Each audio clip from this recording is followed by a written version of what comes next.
that settle like fallen leaves. You're about to drift into an older part of Middle-earth, beyond the maps where moonlight touches only stone and memory. This is the story of Elarië, the lorekeeper, and Grothul, the last of the singing trolls. A tale of echoes in forgotten caves, songs buried in silence, and a friendship born beneath the earth. Close your eyes, take a deep breath, and let the red moon rise. The red moon rises. The quill paused above the parchment. Elarië sat beneath the open arch of her chamber in Rivendell, where vines curled like inked script across the stone. Her silver-bound book lay open across her lap, blank page waiting. Above her, the sky deepened from twilight blue into velvet dusk, and a strange hush rolled through the valley. As if the air itself had stopped to listen, she dipped the quill. On the eve of the red moon, I dreamed of a voice carved in stone. The words came slowly, carefully, like river stones being placed one by one. Outside, a breeze stirred the chimes hanging from her veranda, small, delicate bells shaped like falling leaves. They sang gently, as if whispering, yes, yes, write this down. And she did. For in her dream, the voice had not been threatening, but lonely. So deeply lonely, it had lingered in her bones long after she woke. She touched her temple and exhaled. The dream had come 3 nights in a row. A cave, a deep, slow voice, heavy as mountains, speaking a broken song in Sindarin. A name once sung by many, now forgotten by all. A sorrow that echoed through stone. Grothul, she had never heard that name in any scroll, not even in the First Age records stored in the East Towers. And yet, she knew it as surely as she knew her own. She closed the book and stood slowly, joints creaking like old wood. She was old now, even by elven measure. A lorekeeper nearing her twilight. Her hair had turned from moonlight silver to dawn gray. She had written of dragons and sea beasts, watched the Third Age crumble into memory, and sung beside Lady Galadriel beneath trees that no longer bloomed. But this dream was something different. It was a call, a last journey. Her old pack was dusty. She hadn't used it in over 100 years. It still smelled of pressed herbs and long trails. Into it she placed her harp, her book, her maps, and a wrapped bundle of lembas. Last, she tied a thin blue ribbon to the pack strap, the same she'd worn when she first left Linden centuries ago. A reminder, a beginning wrapped into an end. From the stables came a snort. Milo, her donkey, blinked sleepily as she approached. His ears drooped like tired flags, and his belly was a little rounder than it should have been. Yes, I know, it's sudden, Elarië said softly as she fastened the packs onto his side. But you always did like the northern apples. And who else would carry my harp? Milo gave a long, suffering sigh. and refused to move. She bribed him with a slice of honeyed pear. The path out of Rivendell was quiet. No fanfare, no songs, just the rustle of night wind in silver leaves and the slow clop of donkey hooves on stone. Above them, the stars blinked into view like old friends returning. Elarië walked in silence, her hand resting lightly on Milo's side. Her steps were slow, deliberate. She did not look back. She crossed the bridge, passed under the watch of the ancient statues at the valley's edge, and stepped into the wild north once more. For 2 days they traveled through thin forests and wide meadows where the grass bent in waves. At night she camped beneath birch trees and hummed lullabies to the stars. Milo snored. Somewhere in the distance wolves called, but none came near. On the 3rd morning she stopped atop a grassy hill, breath caught in her throat. The moon had not yet set. It hung heavy and red over the horizon, bloated like a ripened berry pulsing faintly in the sky. The sun rose opposite it, but the red moon did not fade. It watched. It waited, a sign. Elarië touched her book, then turned her eyes toward the mountains. She met a ranger that afternoon, a quiet man with dark hair and a hawk's gaze. He sat by a stream, mending a boot with careful hands. "You walk toward the North Grove," he said without asking. "Few do. I seek a cave," Elarië replied. "One that breathes on the night of the red moon." His needle paused mid-stitch. "I know it. Or rather, I know where not to go." She waited. The ranger pointed toward a thin trail leading into pine-covered hills. "There's a glade up there. Dead trees, mostly. Birds avoid it. The cave's mouth is hidden behind a rock fall shaped like a face. Carved. No," he said, then hesitated. "Shaped. Like it grew that way." Elarië bowed in thanks and offered him a small flask of mirofor. He raised it to her in silent toast.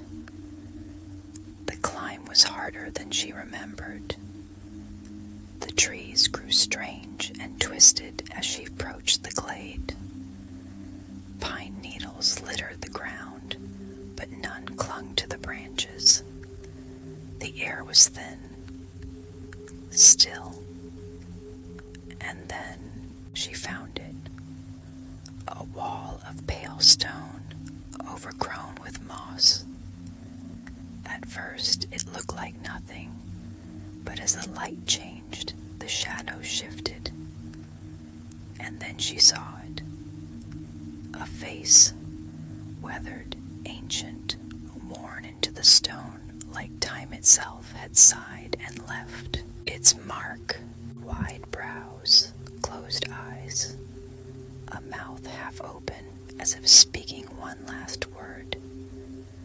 Elarië touched the stone. It was warm. Behind it, a crack, narrow, like the seam of a sealed book.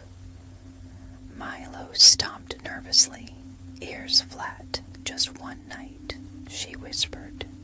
"Then we'll return." She lit a silver lantern, placed her hand to the seam, and waited.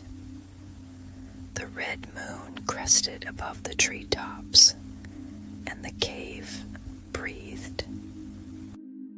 Through the whispering pines, the cave had not opened.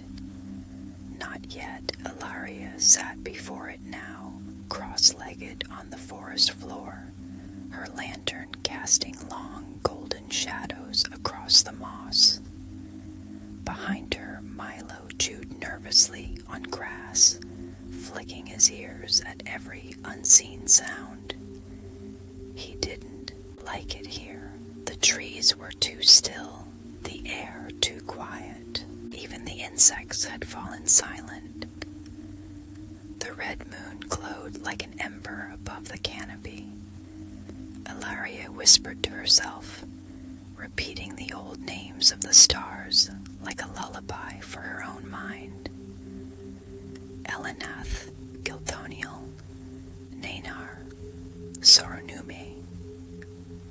Each name settled her breath. She ran her fingers gently across the moss-covered stone face again. It felt warm beneath her touch, as if the mountain was not stone at all, but skin, resting, dreaming. She had seen enchantments like this before, deep in the caverns beneath the blue mountains. Doors that opened only with starlight, gates bound by memory. But this felt older. This was no dwarven carving, no elven spell. This was something grown out of the land itself, shaped by grief and time. In the morning, the red moon faded at last. Still, the cave held its breath. Elarië sighed, fed Milo a sliver of lembas, and turned back the way they came. They would not leave, but the forest might offer her more answers before nightfall returned. The path beyond the glade wound like a lazy stream through the pine woods. The trees stood close together, tall and thin, their trunks blackened as though fire had once kissed them, but only briefly.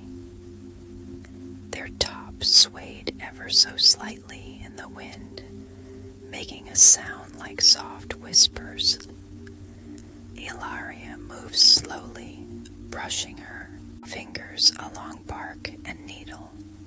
She listened, not for voices, but for memory. The trees, the land, even the wind, it all held echoes of feet that once passed, of songs once sung. In Rivendell, she had trained herself to hear them, not literally, no, but to feel the shape of story in the hush. And in this place, something lingered, a heavy presence. It wasn't malevolent, just old, like a house no one had entered in too long. She stopped beside a tree whose bark was curled like scroll edges and crouched low. There, on the ground, half buried beneath pine needles, was a shard of carved stone. She brushed it off. It was no more than a hand's length wide, cracked on one side, but its surface was etched with unmistakable runes. Not dwarvish, not elvish, something heavier. The characters curved like tusks and flowed like rivers. Troll script. She blinked. There were tales, half remembered even among elves, of old trolls who once sang and carved and built before Morgoth twisted them into tools of war, before they lost speech and thought.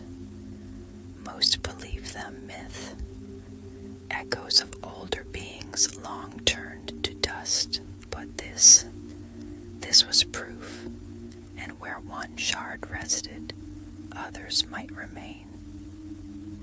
She continued through the woods, following the shape of the land. There was a path here, long overgrown, but visible if one knew where to look. Stones once set as steps, now half swallowed by earth. She followed them downward, where the pines thickened. The light grew dimmer. Birdsong faded entirely. She reached a clearing. It was sunless, surrounded by pine trees leaning inward like conspirators. At its center stood a tall, crooked stone spire, maybe 10 feet high, covered in thick moss. A standing stone, not natural. She walked around it slowly. At its base were more carvings, worn smooth by time, but not erased.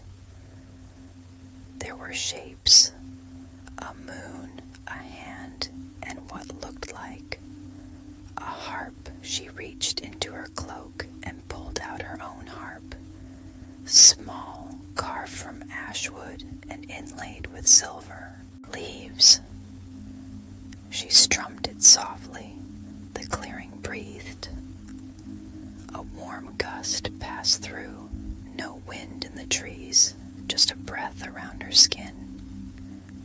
It carried the faintest scent of damp stone and honey. Milo stomped and whinnied once behind her.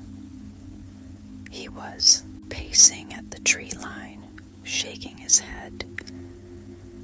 She whispered to him, "It's only a memory, sweet one. Don't worry," but she wasn't entirely sure. She sat at the base of the stone and played soft, simple melodies, old lullabies her mother had sung in Linden, and the walking songs of wandering bards from the first age. She closed her eyes and let the notes float through the clearing, and then she heard it. Low doink, deep from beneath the ground. A hum. It was barely audible, more vibration than sound, but it was there. It harmonized just slightly with the note she held. Her hands trembled. She played another chord, and again the hum returned.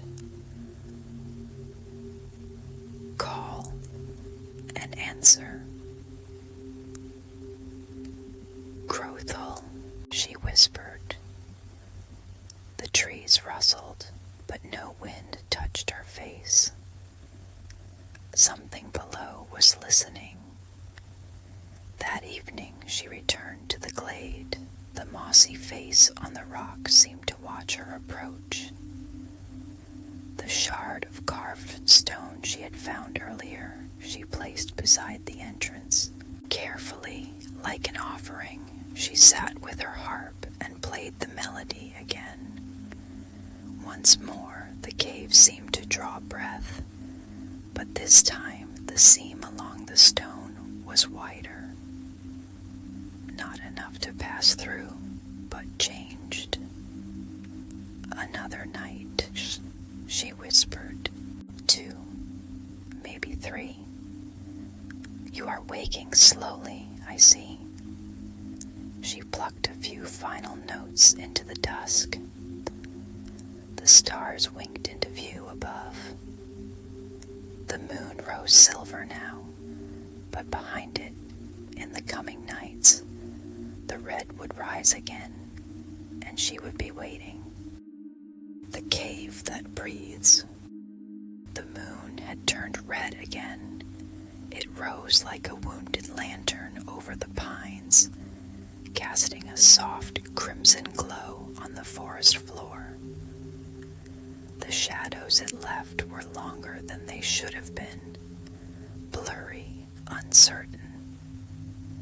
Milo refused to come near the glade. He stood just beyond its border, tail flicking, hooves shifting anxiously in the moss. Elarië didn't urge him forward. She understood. Some places were meant for silence. She walked alone to the stone face. Tonight it was different. The air hummed, not with sound, but with presence. The kind of stillness that only came before rain or revelation. Her fingertips brushed over the moss again. It had pulled back. The seam in the rock had widened by a hand's width. A sigh moved through the trees. She took a breath, long and slow, and lit her silver lantern. It flickered once, then settled into a steady glow, casting gentle rings of light across the stones. The carving shimmered faintly, as though catching reflections not of flame, but of memory. The seam opened, not quickly, not all at once, but like a yawn in the earth. The stones groaned softly, grinding just beneath the range of hearing. Dust trickled down like powdered thyme. Elarië stepped forward. The air inside was warm, not damp or choking, as one might expect of caves, but dry, earthy, and alive, like the breath of an old animal at rest. The lantern's light touched the walls and revealed them to be smooth, not by chisel or tool, but by something living. The entire tunnel curved gently downward, as if guiding her. Roots curled along the ceiling. Here and there, crystals sparkled, faintly, catching light in their pale fingers. Strange fungi clung to the walls, blue, green, and a rare golden shade that pulsed ever so faintly, as though sinking with her own heart. She let the silence guide her. Her steps made soft echoes, but not too many. The cave did not feel hollow. It felt held, close and protective, like the inside of a great tree. And then, ahead, she heard it. A sound. Soft. Slow. Breathing, she stopped. It wasn't hers.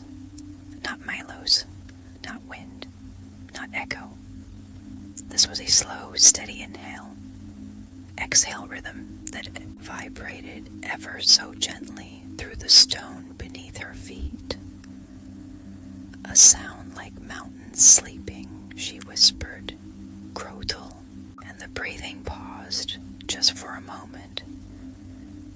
Then it resumed, just slightly louder, no longer passive, but aware.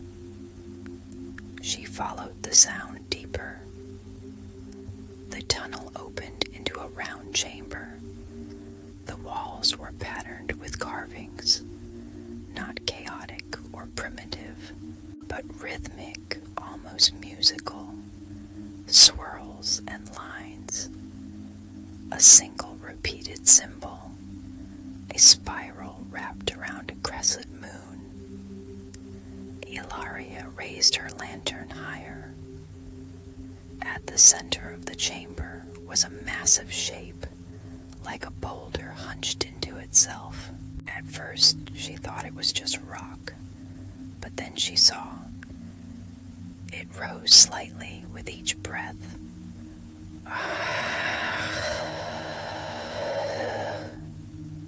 A faint glow outlined its edges, like moss woven with starlight. Limbs like great arms were folded around its center.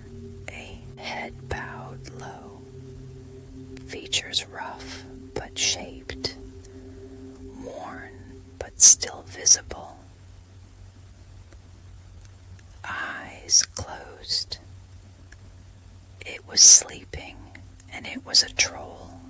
but not like the ones in tales. No snarling mouth, no jagged teeth, no hunger in its form. There was sadness in the curve of its shoulders, and deep stillness in its chest. She stepped forward slowly. The ground beneath her crunched, a sound no louder than a breaking leaf. The troll's eyes opened. They were not white, nor yellow, nor red, but gray, like riverstone washed by time. They blinked once, and the breathing stopped. Elarië stood still, not out of fears, but reverence. The troll looked at her, not with confusion, not even alarm, but something softer. Recognition. Its mouth opened slightly. A low, gravelly voice spilled into the chamber, deep, hesitant. See, la, rin. Elarië's heart leapt. It was trying to speak Sindarin. Silmarin, she whispered. Starlight, the troll blinked slowly, lips curling into what might have been a frown or effort. Its mouth opened again. Lo, re, ki, purr. Yes, she said gently, placing a hand on her chest. I am a lorekeeper. Lar, re. Her breath caught. Elarië. That is my name.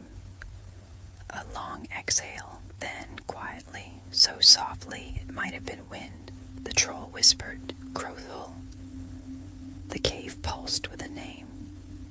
Elarië sank slowly to her knees, placing the lantern beside her. It cast shadows that made the carvings on the wall dance. She did not speak. Not yet. She simply listened. Grothul sat motionless for a long time. Then his great hand moved, slowly, like stone, cracking open after centuries. He reached out, not toward her, but toward the wall beside him. With one thick finger he touched a carving. It glowed faintly at his touch. Elarië looked. It was a moon, cradled in a palm. She reached for her harp, strummed it once. The sound echoed gently like falling water. Grothul closed his eyes again and hummed.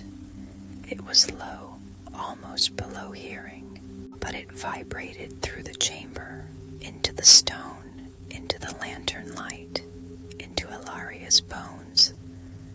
Not a song, not yet, but the beginning of one. She stayed like that for hours, sometimes strumming, sometimes listening, sometimes just watching. The cave breathed with the rhythm of the last singing troll. She did not ask questions. She did not rush the tale. She only waited, knowing the story would come when Grothul was ready to remember it. The story of the bard. The cave had grown warmer. Each night Elarië stayed. The silence grew softer, not gone, but no longer heavy, and Grothul, the great stone troll, had begun to speak more, slowly, carefully, each word rising like a pebble lifted from a deep riverbed. Over time, they had pieced together fragments of him, his name, his sorrow, his songs. Chapter 4 had been a chapter of first words, of hesitant humming, of Grothul pressing his finger into carvings and humming meanings Elarië translated through her harp and heart. He had begun to shape images from memory, stars, trees, a voice singing once near a river, and now, tonight, Grothul sat straighter, not entirely awake, not whole, but ready. Elarië placed her harp beside her and lit a second lantern. Its light flickered over the cave wall, catching the glittering veins in the stone. "Will you show me tonight?" she asked softly. Grothul blinked his gray eyes once, very slowly, then he turned toward the far wall of the chamber, where none of the carvings yet glowed. He pressed his hand into the stone, and the wall responded. Lines began to glow, emerging from the rock like memory returning to the skin. First, a pair of mountains, then a river winding between them, a circle of trees, and then music. Not notes, but runes, swirling like wind around a central figure. A figure with a harp. Elarië drew in her breath. "You were a bard." Grothul made a sound like a laugh, but it crumbled into a sigh. "Name lost," he murmured. "But yes." His voice was slow-stone, but clearer now than days before. "I sang to stars, to saplings, to skies." She listened, heart aching gently. He was trying to say who he had been, not just what he had become. She whispered, "You are one of the moon singers." Grothul closed his eyes, and his hand carved softly into the stone again. No tool, just fingertip and will. This time, an elven child appeared in the carvings, hair like sunlight, arms raised toward the stars. "Who is that?" she asked gently. Grothul did not speak right away. Then voice like gravel stirring under wind. "Name, Larian." Elarië's breath caught in her throat. The name was old, very old. There were fragments of it in Second Age poetry. Larian, child of the dawn song. "You knew him." Grothul nodded, and the entire chamber seemed to shift with the movement. A long pause followed, then "I kept him safe, far from dark. And he sang with you." Grothul tapped the wall again. This time the stone flared brighter, and the song began. It didn't come from Grothul's mouth. It came from the walls. A soft, humming melody, almost like a lullaby sung from within the stone itself. Gentle, faint, wistful. Elarië froze. The cave, this entire chamber, remembered the music, had held it for ages, like lungs holding breath. Grothul's voice, quiet and broken, spoke over it. Larian had gold voice, laughed in rain, danced near wolves, a trembling note in his throat. Then, the darkness, the fires. Elarië closed her eyes. She knew what must have come. The war, the fall of Doriath, the long burning shadow of Morgoth's final days. I hid him under roots, in songs. She looked back at him, and he's Grothul did not answer. He simply pressed one great hand to his chest. The music in the walls slowed. The notes faded one by one, like leaves drifting down a river. Then silence again. A silence so complete it felt like the end of a page. I tried, Grothul murmured, tried to guard. But dark was clever. It cursed. Elarië leaned closer. Cursed you.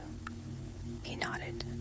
Memory, mind, skin, made, beast, broke voice. And then, with great effort, he tapped the wall one last time. A final carving emerged, a figure, bent and broken, wandering alone. The sky above it was split, the moon shattered. No name, no song, no stars. Tears rolled down Elarië's cheeks. Not loudly, not in sobs, just quietly, like rain inside. She placed her hand over her heart. You are not forgotten, she whispered. I am here. Grothul looked at her, really looked, and then, with the softest sigh, lorekeeper, you remember? Yes, she said. I do. She reached for her harp, and for the first time, Grothul sang with her, not words, just sound. A deep harmonic hum that moved like the earth remembering what it meant to be alive. His voice vibrated through the floor, through the walls, through her bones. Her harp responded like an echo in a canyon. Together they played, not to change the past, but to carry it, to honor the boy, the bard, the brokenness, and to begin weaving Grothul's story into song again. The troll's dream. The cave no longer felt hollow. Each night it breathed a little warmer. Each hour it remembered a little more. Elarië had been there for many days now, or perhaps weeks. Time didn't pass in the same way beneath the stone. She slept when she it. Glow moss dimmed, woke when the lanterns flickered gently back to life.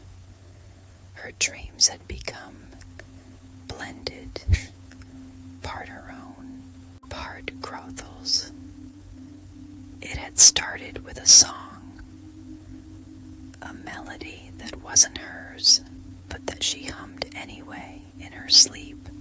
She would wake with the tune on her lips, uncertain where it came from, only to see Grothul's eyes open, already watching her. A silent nod of recognition would pass between them. It was his dream, and she was dreaming it with him. That evening, the two of them sat side by side, her on a folded blanket, him cross-legged like a mountain stooping low to speak to a bird. The wall before them glowed with dozens of carvings now, a tapestry of memory, rivers and stars, wolves and harps, trees with singing leaves. Grothul was carving again, but not with stone this time, with dream. Elarië watched as his massive hand hovered in the air, not touching the rock, yet a new image appeared anyway, drawn in soft light. A door, carved in moonlight and music. What is it? She asked gently. Grothul's voice came like a sigh through roots.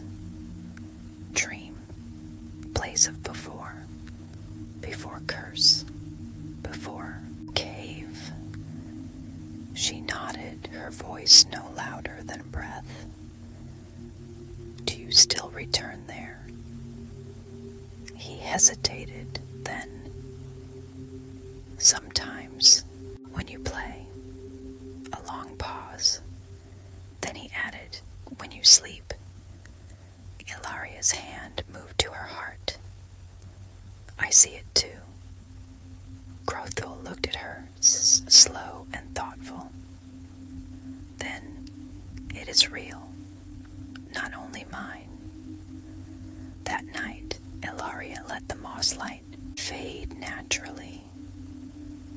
She placed her harp beside her head, like a sleeping companion, and lay on her side, with the silver book tucked beneath her hand. And she dreamed she stood in a moonlit glade, but not the one near the cave. This was different. Trees with leaves like pale blue glass stretched overhead, and the air was thick with starlight. It wasn't night, but it wasn't day either. The whole forest glowed as if caught in the moment. Before waking, there, ahead, stood the door, round, covered in ivy, with a silver rune carved at the center, a spiral cradled by a crescent moon, the same as in Grothul's memory. She stepped toward it. It opened soundlessly. Inside, no darkness, just song, not heard but felt. A memory of music wrapping around her like a warm shawl. And then him, Grothul, not as he was now. Not a troll, but tall, lean, not quite elf, not quite man. A bard, hair of gray gold, like the sky before dawn. Long cloak woven from river thread and feathers. A harp slung across his back. Eyes that shimmered with the quiet of starlight on still water. He saw her, smiled. Thank you, he said. His voice was calm thunder, deep but kind. Elarië reached out, but before she could touch him, the dream shifted. She awoke with tears on her cheeks. Grothul sat nearby, humming lowly, eyes closed. When he opened them, he simply said, "You saw." She nodded, curling her knees to her chest. "You were beautiful." He blinked slowly. "I was." Then his shoulders shook, not in rage, not in grief. Something softer. Relief. Over the next few days, they shared more dreams. Not always words. Sometimes images. A swan drifting along a mirror lake. A boy weaving songs into flower garlands. A dance of shadowed figures around a fire long forgotten. Sometimes feelings. Joy blooming like spring. Sorrow dripping like rain. Guilt curling tight like smoke. Each morning, Elarië recorded what she could in her silver-bound book. Not just the facts.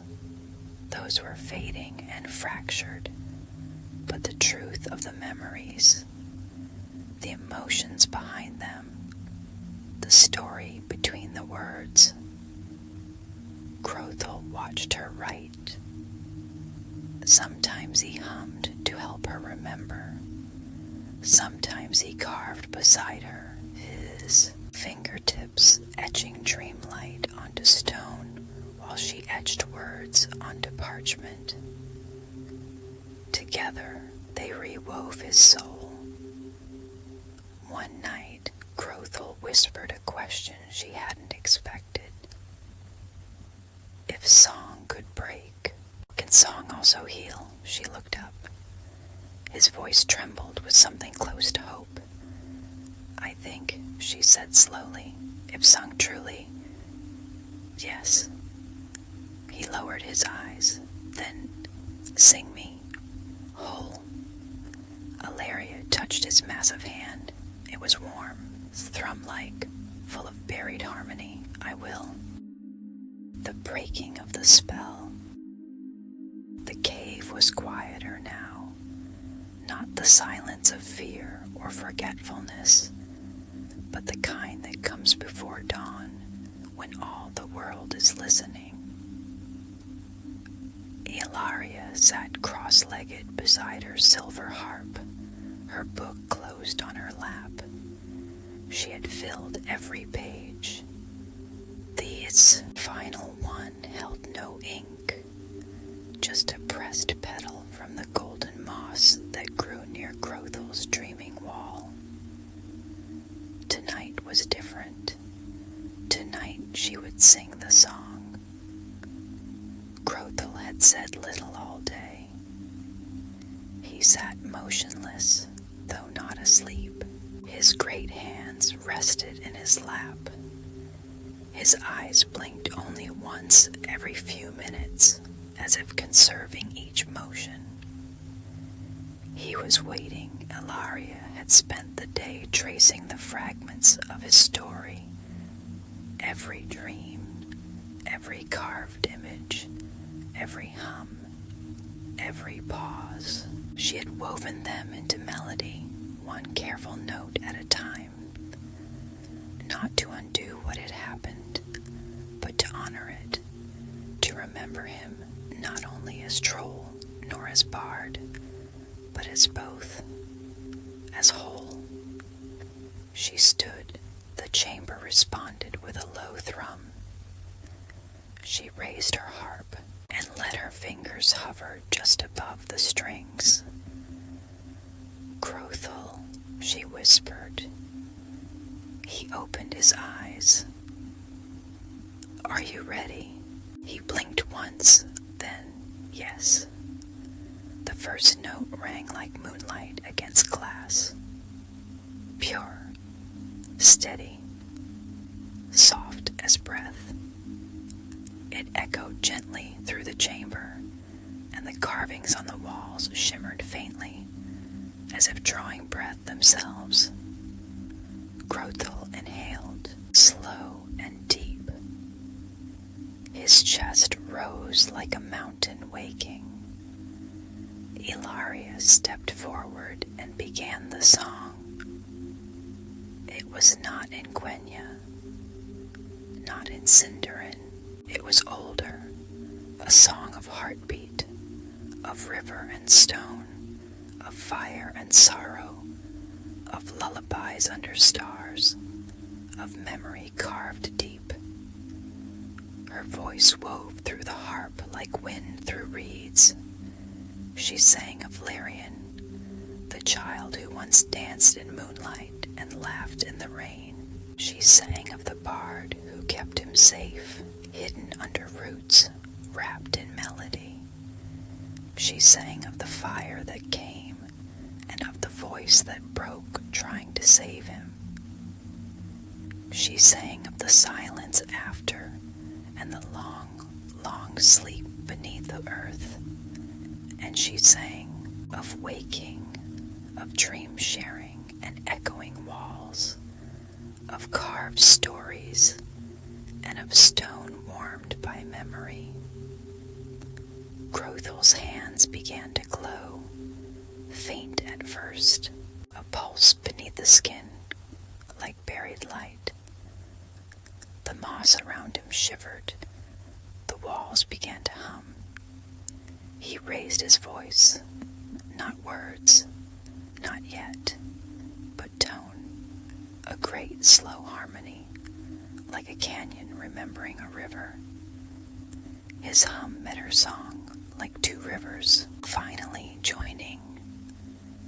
Together the sound grew, not loud, just full, complete.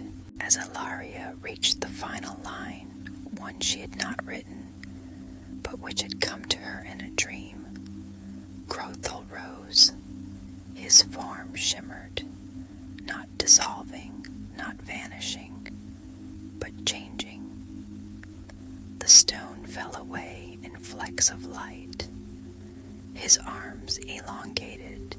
his back straightened, his face smoothed, still heavy with age, still marked by time, but no longer bound. His gray eyes turned silver.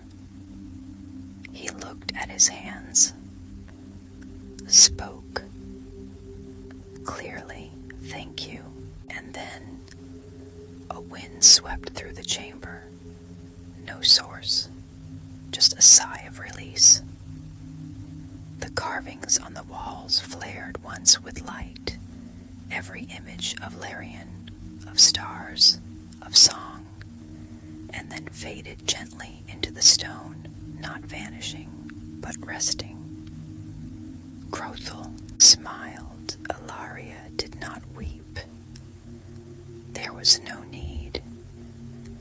Instead, she walked to him, placed her hand in his, and in that moment, no words passed, only a quiet understanding. His story had been told, his name remembered, his soul, once broken, now whole. Grothul's form began to fade, not with fear, not with pain, with peace. He became light and then stone, but not as before. He knelt now, smiling, one hand resting on his harp. A statue, yes, but a chosen one, a monument to memory. Elarië placed her book at his feet and lit one final lantern. Its light would burn for 7 days, enough time for the song to settle into the stone, enough time for anyone who might come after to feel its warmth. She stepped from the cave that night as stars blinked overhead. Milo waited at the glade's edge, munching quietly on weeds, tail swaying. She whispered, "We're going home."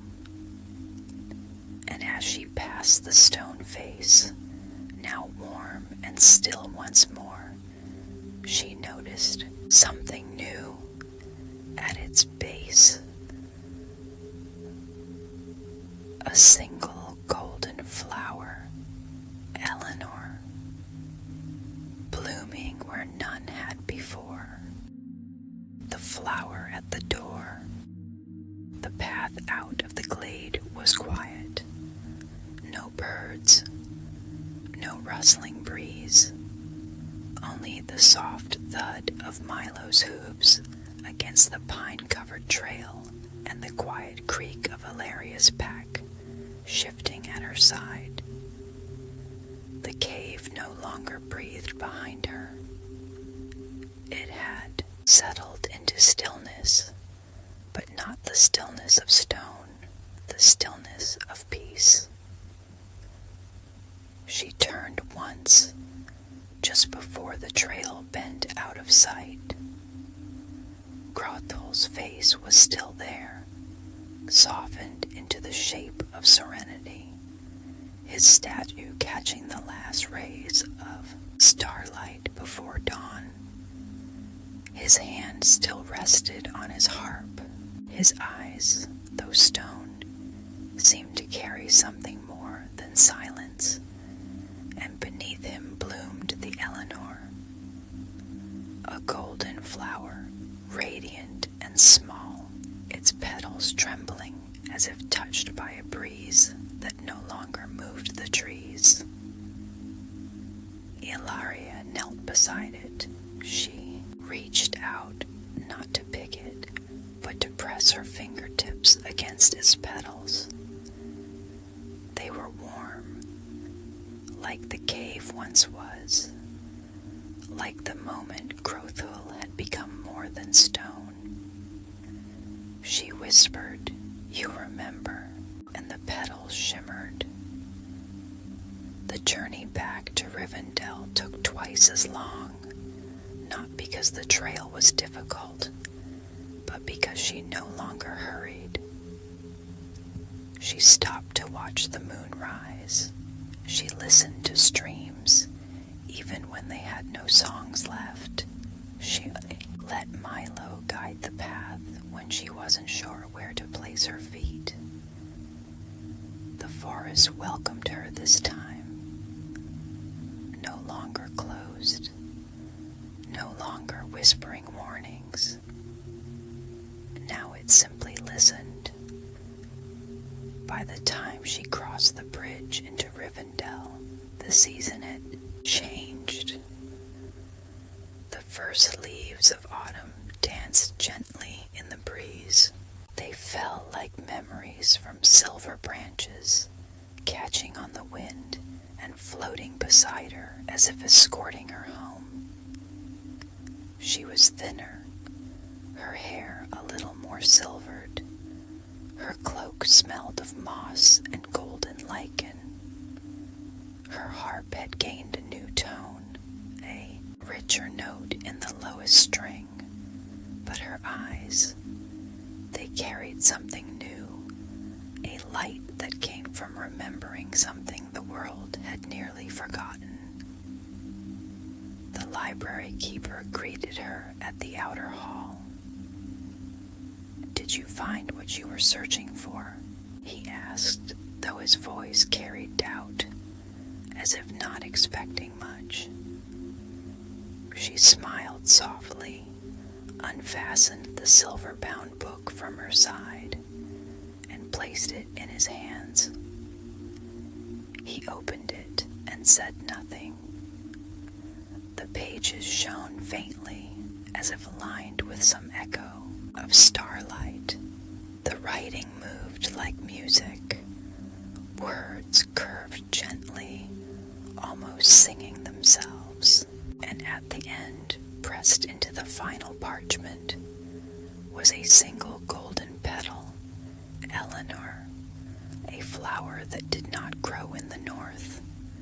Until now, Elarië returned to her quiet chamber, where the vines still curled across the stone arch, and the chimes still sang in the breeze. She set her harp down by the window and curled into the same chair where she'd written the first line. On the eve of the red moon, I dreamed of a voice carved in stone. She closed her eyes and listened. The valley was peaceful. The stars above blinked slowly, patiently. Somewhere in the trees below, an owl called once. She took a breath and let it go.